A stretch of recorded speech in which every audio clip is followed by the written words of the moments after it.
Hi everyone, this is my case study for Module 13, EDL 853, and I'm Jacqueline Scott. First, a report of exactly what happened needs to be identified. Miguel Hernandez is a student at Nottingham High School. He's a talented quarterback. However, he endured a spinal injury during a football game and is paralyzed from the waist and down and is unable to walk. After months of rehabilitation and being out of school, he's ready to return. So his parents scheduled an appointment with the school counselor, Miss Gussman, and Miss Gussman made it very clear that he needs permission from his physician to return. And Mr. and Mrs. Hernandez informed Miss Gussman that Miguel uses a wheelchair, and besides wheelchair access, parents said that there's no other accommodations needed for Miguel. Miguel returned to school 2 weeks after the meeting with Miss Gussman with a medical release from his physician. And on this first day back for Miguel, we had a school assembly to honor his dedication and commitment to the football team and just to welcome him back. And Miss Gussman then requested a meeting and informed him that his class schedule needs to change, that there's no wheelchair access to his biology class, so he's going to be moved from biology class to a different science class that does meet graduation requirements, but may not, it may be difficult for his college. The following day, Mrs. Hernandez requested a meeting with me. She had a lot of concerns because we took him out of biology class, so because he was denied access to his biology class and the parents were not informed of this change. And this is a required course for the college that he plans to attend after graduation. So she demanded that he gets back into the biology class. Towards the end of the meeting, Mr. Hernandez and their attorney showed up. The attorney asked if I know of Section 504 of the Rehabilitation Act of 1973 and the student right to a free and appropriate public education, that Miguel needs specific services with his being in the wheelchair. Secondly, it's essential to identify the legal and ethical issues involved in this situation. Miguel has been harmed in this situation. He's been removed from his previous class and classmates. There's potential effect on his college plans.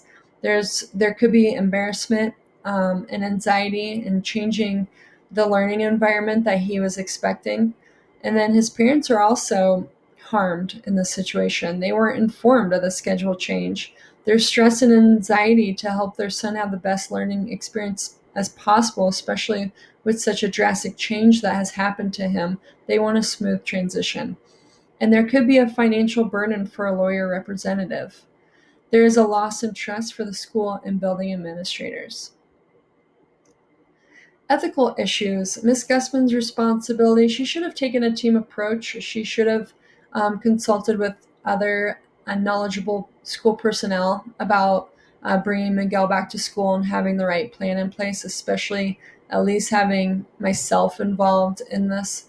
And it's also my responsibility as a principal. Ms. Gussman may not have known of federal and state law, school and district policies and procedures, and that falls on my shoulders. There's legal issues. There's been infringement on Americans with Disabilities Act, ADA, 504 of the Rehabilitation Act of 1973, and IDEA, which ensures FAPE. With ADA, Miguel should not receive a different science course because of his handicap. There's a violation of 504 because it's a school's responsibility to appropriately and comprehensively evaluate Miguel to identify his educational needs. And then FAPE. It is also the school's responsibility to ensure he continues his free and appropriate public education. It's Miguel's right to access biology class. Third, clearly summing up the situation is important in understanding the big picture of what has happened. The proper policies and procedures were not in place at Nottingham High School to ensure a student with a physical disability had his educational needs met. Fourth, understanding the facts will help me brainstorm all possible solutions. So the people involved, we have Miguel, who is a student and a sophomore, and he was the varsity starting quarterback. We know he's hardworking and he's a committed teammate. He suffered a football injury and is paralyzed from the waist and down. and he has future plans to attend college. His parents, Mr. and Mrs. Hernandez, moved their whole family to Dover for the outstanding academic and football reputation that Nottingham High School has, and they expect their all four sons to play football for the high school. We have Hernandez, the attorney, the family attorney, Howard Carey. We have the superintendent, Dr. Harvey. He has a strong working relationship with all teachers and staff within the district. We have the school counselor, Miss Gussman. I'm the principal of Nottingham High School. And the people of the community. They're supportive and involved. The place is Nottingham High School in Dover. It's part of the Dover Unified School District, made up of 6 elementary schools, 2 middle schools, and 1 high school. The high school is the central hub of activity, and it was built in the 1950s. There have been reconstruction projects to accommodate for students with disabilities. Most buildings are up to federal and state standards, but a fourth of them are not updated.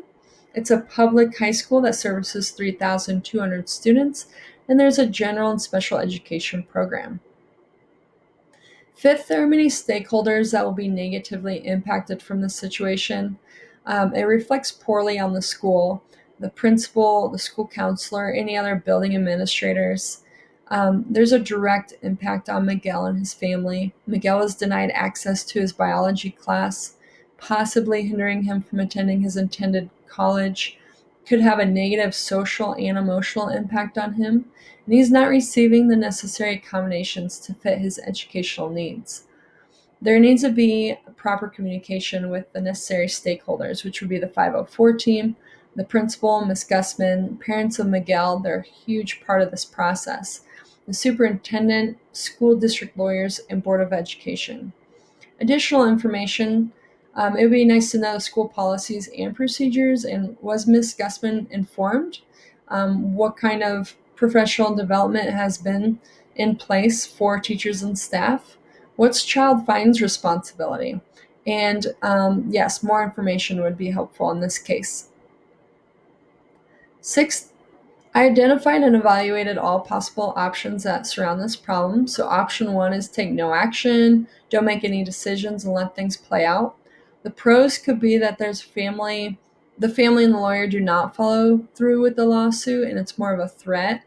And then school continues normal operation. School does not take any responsibility. The cons would be most likely a lawsuit between the district and parents. It would have a negative impact on the school's reputation with a lawsuit. The It could have a negative influence on the programs and services to students, because right now there's great programs in place because of the team approach of administrators, teachers, and the school community. A loss of confidence and trust between the school and school community, financial loss for the school district with a lawsuit, and then there's additional stress and anxiety on involved administrators and staff. There's additional stress and anxiety on Miguel and his family. Any type of lawsuit brings a lot of stress and anxiety on people. Option 2 would be to take a proactive approach, communicate with all necessary stakeholders, including parents, conduct an appropriate and comprehensive evaluation, figure out placement options. The pros would be to prevent due process, and the school makes things right because it was the school's responsibility. They made a mistake, and so they need to make it right. Miguel returns to his biology class with the needed accommodations, professional development and training for teachers and staff on servicing students with disabilities, and then holding teachers and staff accountable. Cons, parents could still try to sue the school, and there's more responsibility and tasks given to schools administration. Option 3 would be to take an intermediate strategy and consult with district superintendent and district lawyers to make a joint decision on how to respond and move forward. The pros of this approach would be multiple perspectives from stakeholders to make the best decision for the school community, legal standpoint on how to deal with this type of situation, and it eliminates rash decisions. Cons, financial costs for legal advice from the school district. Legal approach isn't always the best approach for community involvement and relationships, and it may reduce parent and community involvement. Seventh, evaluating the pros and cons of each option led me to making an ethical decision based on what's best for all stakeholders involved. I choose option two. I'm the principal at Nottingham High School, and I want to take a proactive approach and consult with the necessary stakeholders, including parents, conduct an appropriate and comprehensive evaluation, and figure out placement options. I choose option two because making the situation right would be to take responsibility for not ensuring all staff are informed of the school's and district's policies to service students with disabilities. The school needs to be in compliance with federal law and cultivate the equitable use of educational resources and opportunities through procedures and guidelines. Miguel is entitled to continue his educational path even though he's in a wheelchair. It is the responsibility of the school to advocate for equitable access to educational resources and opportunities that support the educational success and well being of each student. Miguel's free and appropriate public education includes him taking his biology class, like he did before his spinal injury. The school needs to find solutions so that Miguel can access his biology class and continue his plans of attending college. Lastly, I determined an action plan in implementing my decision to ensure positive outcomes. First and immediately, I would apologize for the school's mishandling of Miguel's situation. Second, with the appropriate school personnel, we would implement the 504 plan evaluation process. Third, the 504 team and parents will review the results and Miguel's qualifications. Fourth, together, we will create a 504 plan to meet the educational needs of Miguel. Fifth, appropriate changes are made and proper supports are in place to allow Miguel to return to his previous biology class. Sixth, teachers and staff will receive training surrounding federal and state laws along with district and school policies and procedures in servicing students with disabilities.